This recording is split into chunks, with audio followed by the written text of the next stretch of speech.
Ladies, welcome back to another video, and in this video I wanted to address this very hot topic about loneliness, particularly in successful women, single, independent, successful women. Okay, I wanted to talk about this. Are men their prize? So I'm sure you've seen a couple of videos that have gone viral that are making their rounds on social media. One video in particular, this lady is very vulnerable and very emotional, expressing just how empty her life feels because she doesn't have the romantic relationship, the family, even though she's got a great network of friends and she's got a great career, she travels, she's got a great life essentially, but this one thing keeps her up at night. She cries. The loneliness is painful and it gets to her.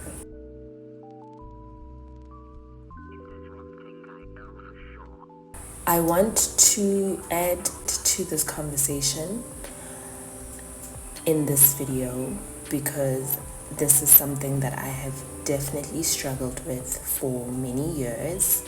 I totally relate with what she is going through, and I feel that I have found a way to not even cope but to thrive despite not having the kind of romance that I desire as yet. Okay, so I wanted to add my perspective to this conversation, and before I do that, I just want to acknowledge her strength and vulnerability. Not only the self-awareness that she has of being able to identify where she's feeling pain, but also her bravery in terms of putting it on social media, because we all know that once you put something on social media, everyone and their daddy is going to have an opinion about it, and it may not always be kind. So I just want to be kind at the very beginning of this. And this is going to be a two-part series, but I just want to commend this woman and all the women that have actually been brave enough to speak out about this. There are a lot of us that have gone through this, a lot of us that are going through this, that are not even able to articulate what it is that we're feeling, let alone share it and be vulnerable.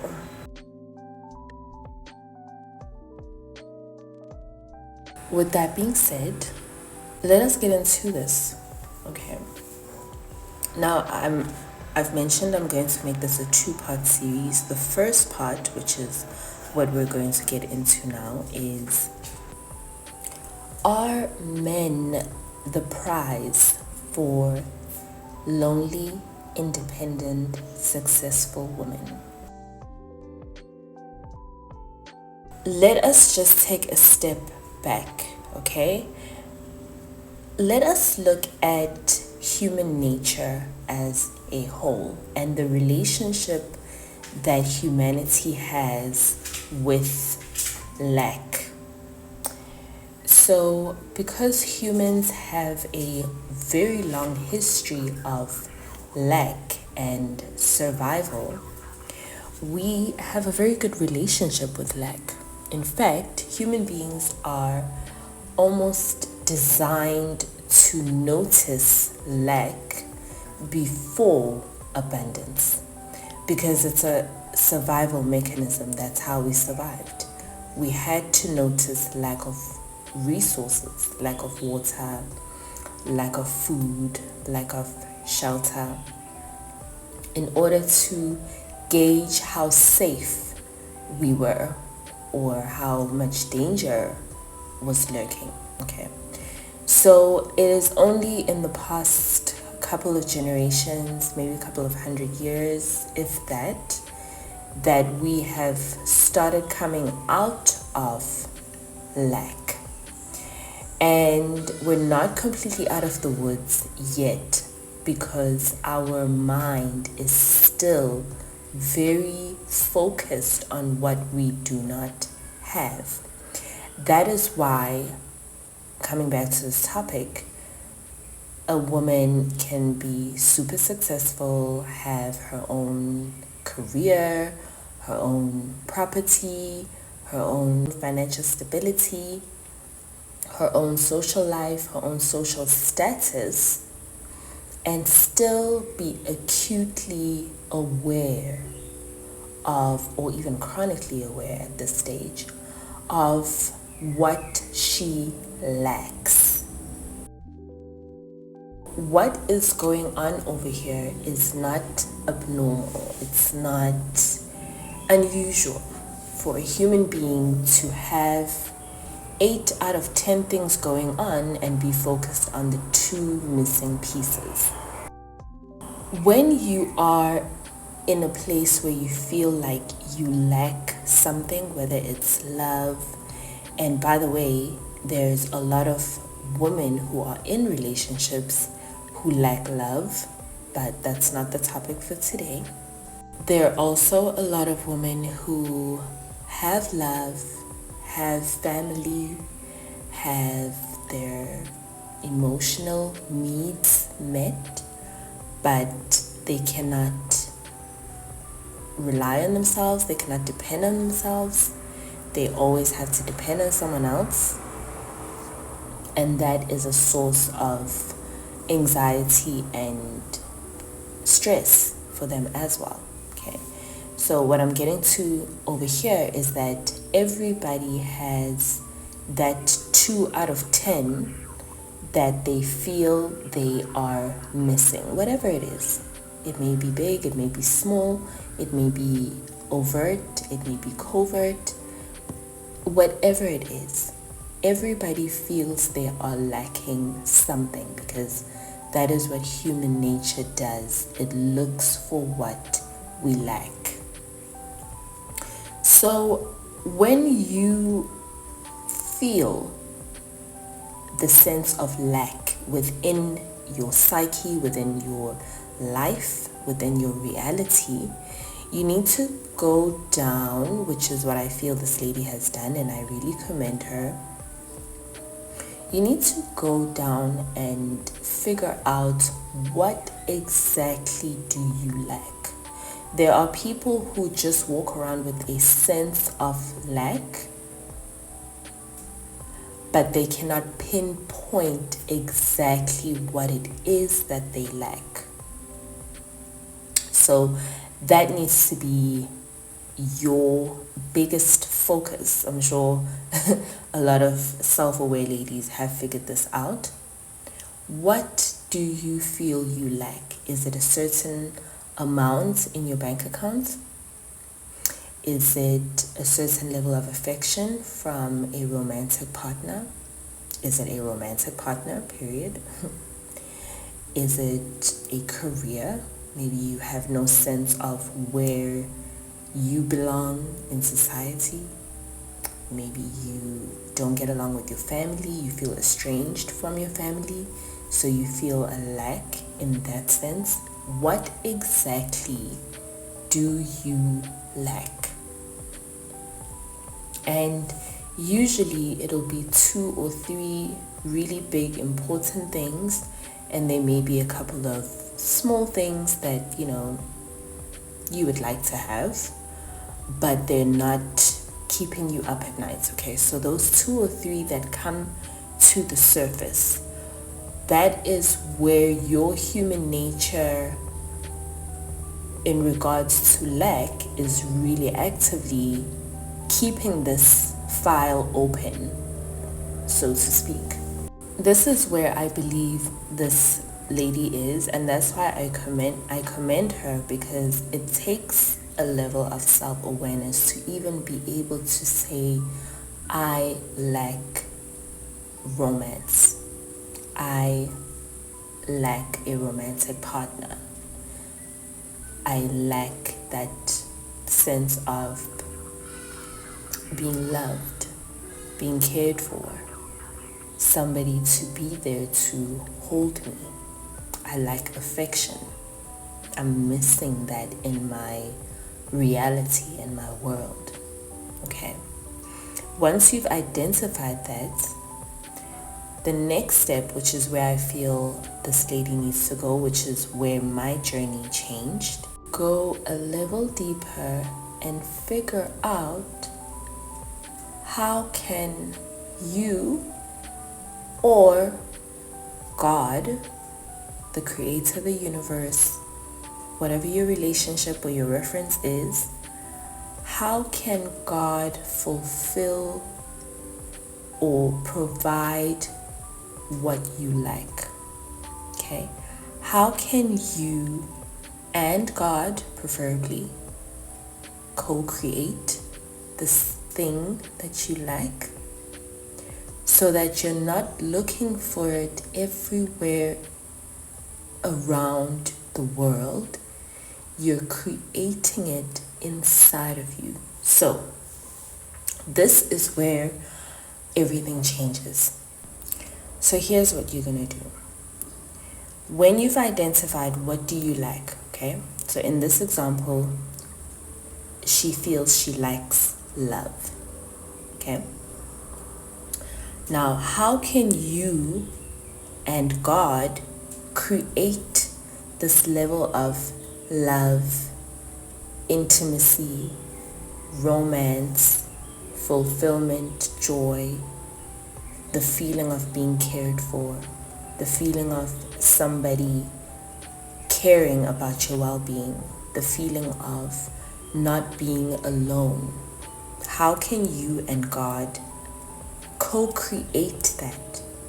That is where you free yourself. I got myself free in that space where I took it upon myself and God to create what I felt I did not have in the world.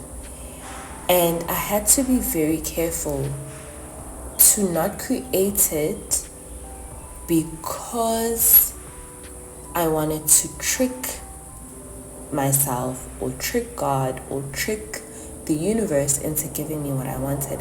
I wanted to genuinely have it without having to depend on external circumstances. I wanted to own what I desired without external circumstance dictating to me how I should feel about love. This was the same with money, and in fact I first learned this with money, and I took that same lesson and applied it in other areas, love included, okay, career, everything. And I'll just quickly go into the money example. When I felt like I lacked money, okay, I lacked that level of financial stability, I had to go within, or I chose to go within and ask myself and ask God, how can I feel financially secure regardless of what is happening around me, or regardless of what is happening or reflecting in my bank account? How can I feel financially secure regardless of what is reflecting in my bank account? And that was the journey that I had to take to find those resources within me. Now just stick with me, because I know it kind of sounds, as soon as someone says within you, it sounds very woo-woo. Just hear me out. Think about lottery winners that get a bunch of money, but they don't know how to feel anything but the lack that they felt their whole life. So what do? They blow through the money. They don't make any wise decisions with the money. And most lottery winners are said to be in a worse financial position after winning than they were before. Okay, so that should tell you a lot about what they don't have internally, even though circumstances give. Okay, so if you don't internally have the capacity to feel safe financially, you can get physical cash, physical financial security in the form of money, a job, an inheritance, whatever. But if you don't have an internal sense of security, you will not be able to hold an external sense of security. Think about somebody who's been homeless most of their life. You put them in a home, will they not turn it into what looks like a homeless shelter? Their identity within themselves is still in lack. So regardless of what shows up around them, they still identify as someone who is homeless. I still identified as somebody who had no money even when money showed up. Lottery winners still identified as broke even with tens of millions in their bank account. It's got nothing to do with what's going on outside if you don't have the internal capacity. Where do you get the internal capacity from? You co-create it with God, with the universe, with your angels, whatever your guiding system is called in your world. You co-create that inside of you.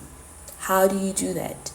You start imagining how you would feel inside if you had what you were looking for. So instead of reacting naturally to what is happening, you want to counter those normal feelings of lack with generated feelings of abundance.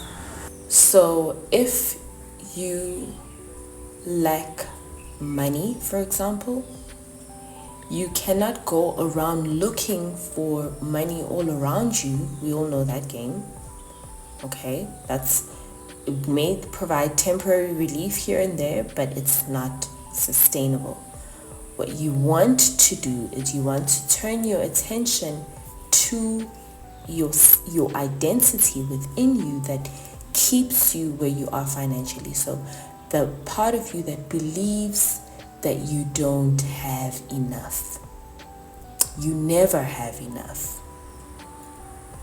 It will never be enough. You need to go there and counter those beliefs with beliefs of, I always have more than I need.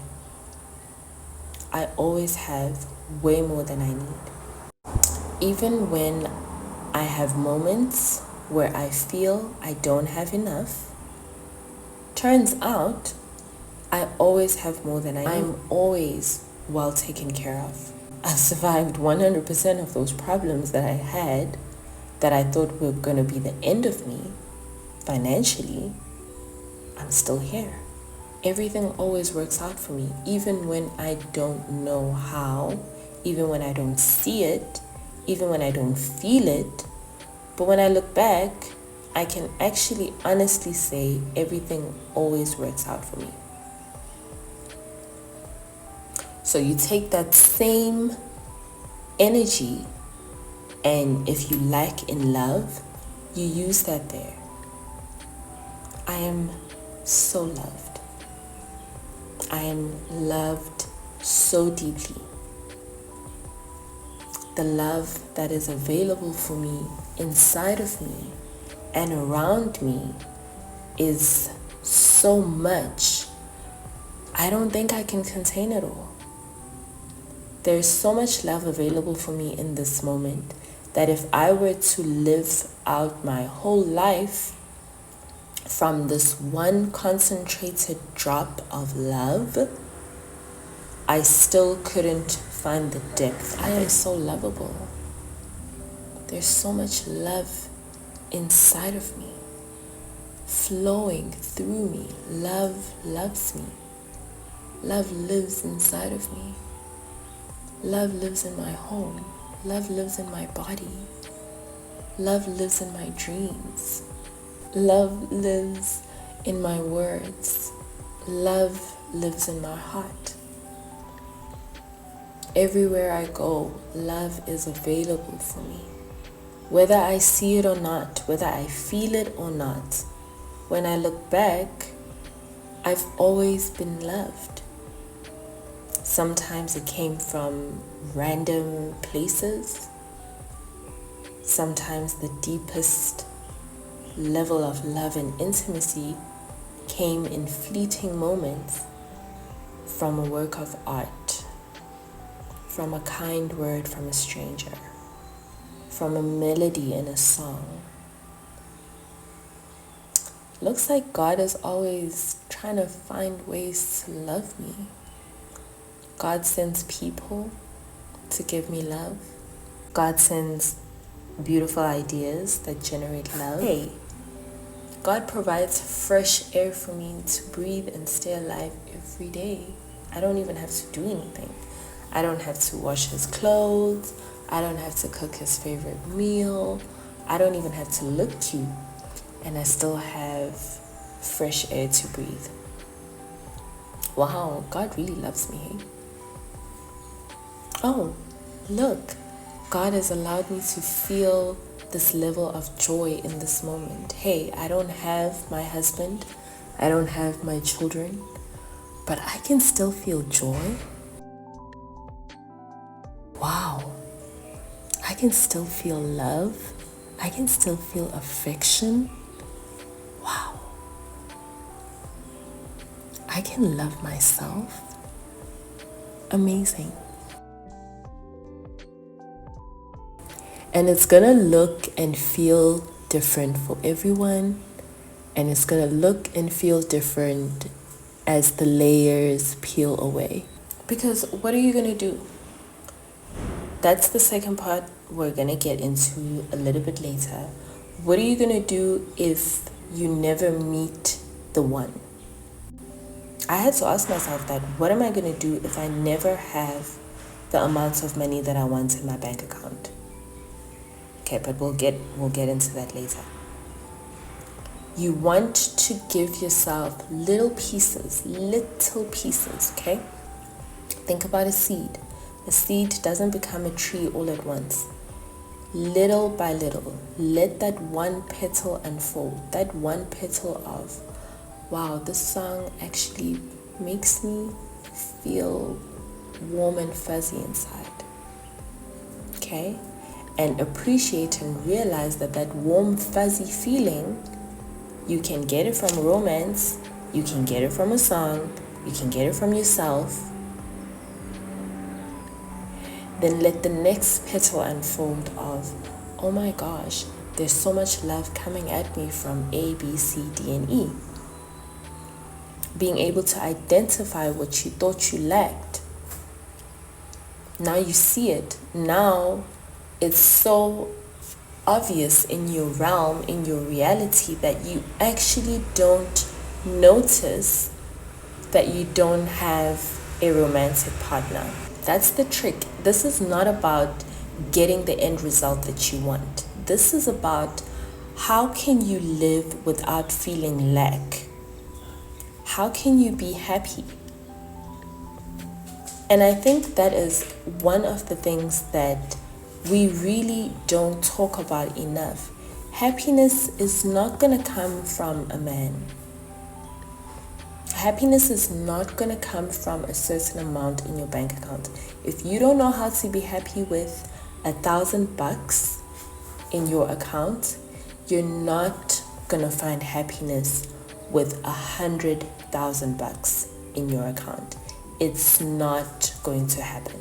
If you cannot sense the love that is available for you inside of you and from the atmosphere, from God himself, if you cannot sense that when you are alone, single, you will not sense it with someone next to you, because you will always think they are the source of that love.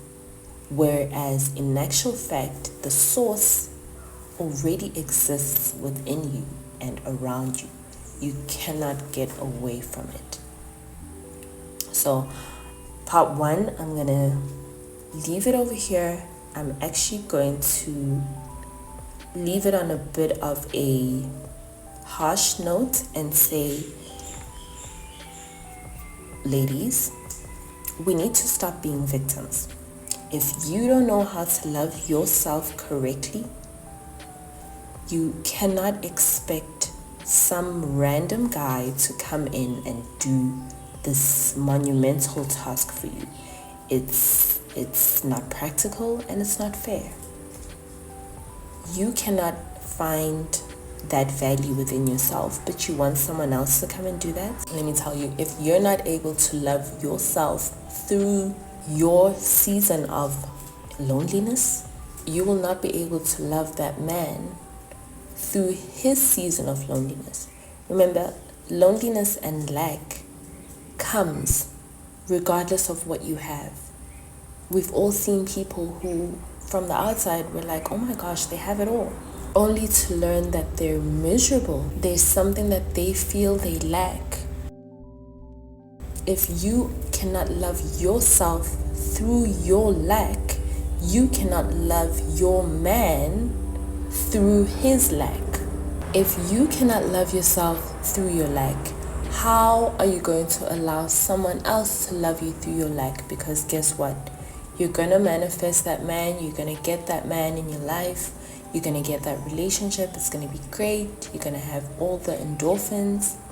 Then when everything levels off and it becomes normal and it returns back to your baseline, your default setting, because you're so conditioned to look for lack, you're going to find lack in that relationship, the one that you were crying for. Because it's not going to be perfect. It's not going to be complete and whole. As soon as you guys overcome one hurdle, there's going to be another one. And then what are you going to do? Be a victim again? Do you see what I'm saying? If you cannot love yourself in your state of lack, you cannot receive someone else's love in that state of lack. You cannot give someone else love because you lack love. And you will always be a victim regardless of all the good things that are happening around you. So my advice over here is co-create what you feel you lack. Co-create that with your maker so that you can feel whole. You need to feel whole. And as long as you're looking for a relationship, a man, anything outside of you to make you feel whole, that thing, that person, that relationship will always be the prize. You will always be chasing. You will always be the victim. You will always be the beggar. And you don't become the prize by saying, I am the prize. No. You become the prize by becoming whole so that you don't need a man to love you in order to feel loved. You feel loved anyway. You don't need a bunch of money in your account to feel rich. You feel rich and whole anyway. You don't need a bunch of friends to have fun. You are fun anyway. You don't need that promotion to do your best work. You show up as your best anyway. because you are whole. You are whole where you are. You don't have to be somewhere else. Where you are is exactly where you need to be. Who you are is exactly who you need to be. You are complete. You are whole. And what you do on a daily basis is you find your wholeness by connecting with the complete whole creator within you, God. God lacks nothing. And you create your wholeness. You find it, you create it. You find it, you create it. You find it, you create it. You find it, you create it. Let's get into part 2. Stop being a victim.